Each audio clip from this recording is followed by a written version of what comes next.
To you first, Peter.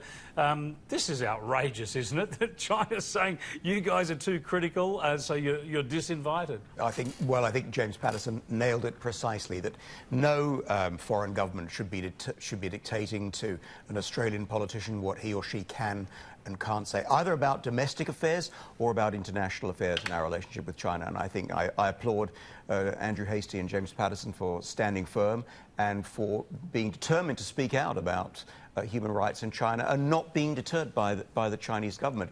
And it's interesting to see that, in fact, there's some cross-party support for their position, because Linda Burney has come out, a Labour MP, Linda Burney, has come out strongly supporting Andrew and James for their position on human rights. Good on them.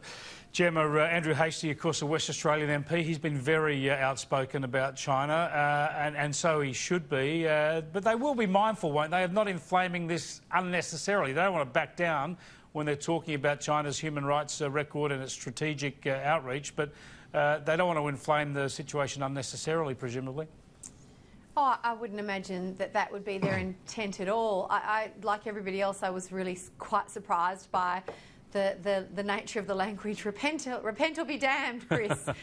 Quite unusual language in that respect. Look, I agree with everything that's been said in the sense that, you know, Australian politicians are free to say whatever they like. Similarly, the Chinese government is free to say whatever it likes and allow whoever it likes into its country. Let's not pretend that the Australian government doesn't enjoy the same sovereignty. If we don't like how somebody speaks about Australia, we deny them entry into our country.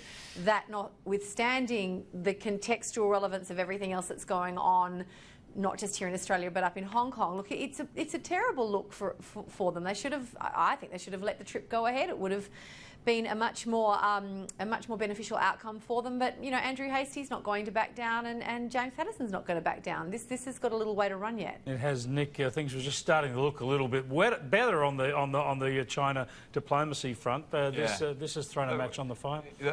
Just that China had a chance to show that everything that Hastie and Patterson were saying, you know, wasn't true. They've actually set out and shown that it is true.